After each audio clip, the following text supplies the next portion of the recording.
Selain kemarahan yang dipendam atau yang tidak dapat diredam di dalam jiwa, yang dapat menghalangi ketentraman serta ketenangan hidup kita, ada satu lagi yang dapat merusak dan merasuk ketentraman hidup dan hati kita, yaitu kekhawatiran. Perasaan khawatir seringkali malah menindas dan menyingkirkan perasaan tentram, damai, dan ketenangan. Khawatir itu menggerogoti jiwa. Dia ada di dalam hati, yang kalau terus-menerus didiamkan, dia akan menjadi sebuah kecemasan. Hari esok yang serba tidak pasti dapat menumbuh suburkan kekhawatiran itu. Belum lagi segala sesuatu, berita-berita yang justru menakutkan tentang masa depan, tentang hari esok. Makin saja rasa khawatir membumbung tinggi, membludak dan memperbudak jiwa kita, sampai akhirnya ketentraman pun raib.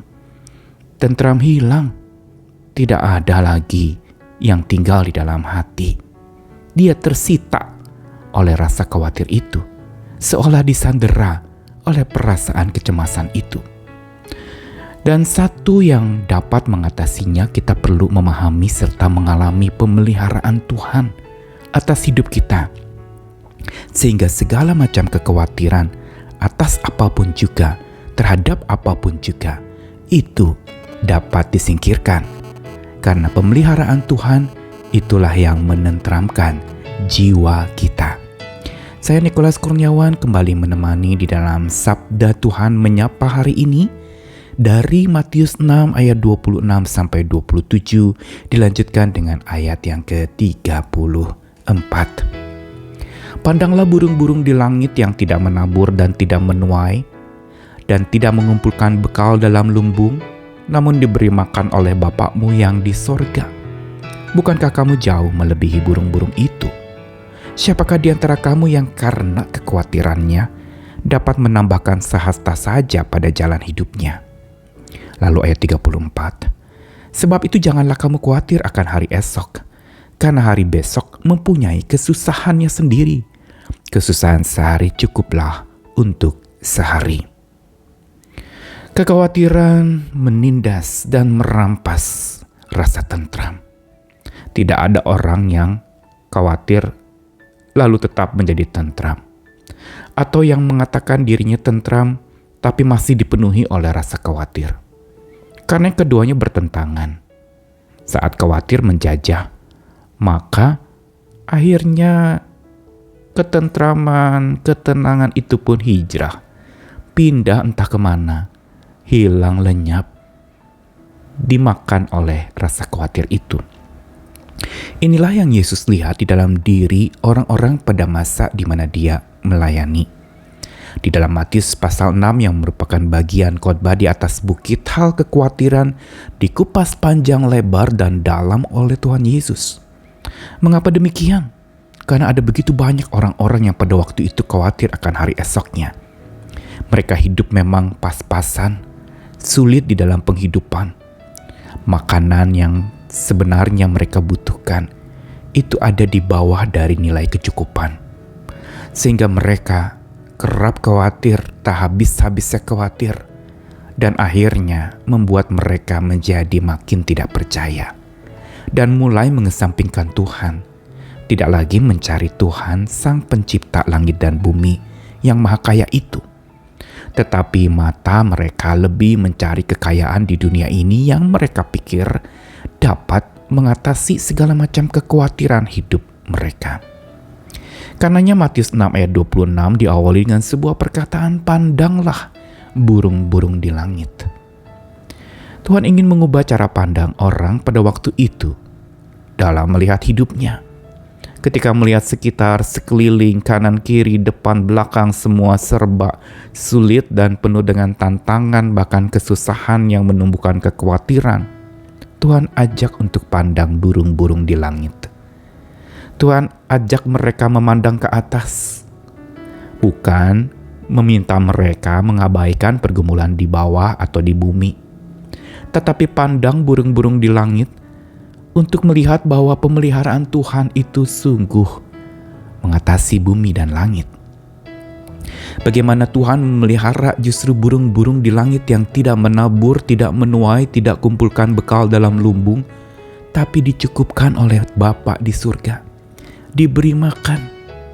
Ini menunjukkan pemeliharaan Tuhan atas makhluk ciptaannya. Dan dikatakan, bukankah kamu jauh lebih dari burung-burung itu? Teguran keras kepada orang-orang pada waktu itu yang khawatir mengingatkan lagi, apakah karena kamu khawatir hidupmu akan menjadi lebih panjang? Jelas bukan. Karena rasa khawatir justru memperpendek hidup, memperpendek umur. Kekhawatiran membuat orang lalu kemudian menjadi gelisah, dan ini makin membuat orang menjadi tambah sakit, dan tentu saja bisa memperpendek umurnya. Tak ada tambahan sehasta pun bila seseorang khawatir terhadap hidupnya atau di dalam hidupnya. Karenanya Tuhan ingin mengingatkan hal ini.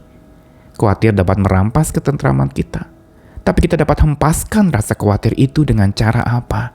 Pandang kepada pemeliharaan Tuhan. Tuhan pelihara menunjukkan Tuhan peduli. Tuhan pelihara menunjukkan Tuhan melihat kita. Tuhan pelihara menunjukkan Dia hadir bersama-sama dengan kita. Dan Tuhan pelihara menunjukkan Dia rangkul kita di dalam segala khawatir kita.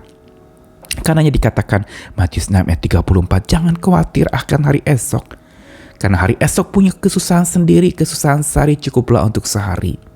Orang-orang pada waktu itu begitu khawatir, hari ini belum selesai, sudah khawatirin yang hari esok. Hari ini belum beres, sudah khawatirin yang kemudian. Dan ini jelas membuat pola pikir mereka tertindas oleh rasa khawatir. Dan akhirnya ketentraman pun kandas. Tuhan ingin ajarkan kepada kita lewat sabda Tuhan hari ini, bahwa pemeliharaan yang penuh cinta dari Bapa semesta, pencipta langit dan bumi, Bapa alam semesta yang memelihara ciptaannya, bahkan burung-burung di udara, bunga-bunga bakung di padang. Dia berkuasa. Pemeliharaan Tuhan itu berkuasa. Bukan saja membuat hidup kita terpelihara, tapi hati kita menjadi tentram. Hati yang tadinya tersita oleh rasa khawatir, hati yang tadinya tersandera oleh rasa khawatir, itu luluh lantak oleh pemeliharaan Bapa yang kuat atas hidup anak-anaknya yang mau percaya kepada Tuhan. Rasa khawatir yang tadinya merasuki jiwa, rasa khawatir yang tadinya merusak cita-cita, merusak rasa hidup kita, merusak segala mimpi dan angan-angan kita, itu dapat disingkirkan, dapat dihabisi oleh pemeliharaan penuh cinta dari Bapa semesta. Karena itu sandarilah pemeliharaan Tuhan. Minta Dia, pemeliharaannya, berkuasa di hati kita, menenteramkan hati. Datanglah kepada Tuhan. Kita punya banyak cita-cita, akan menjadi terbengkalai kalau hati kita tersita oleh rasa khawatir.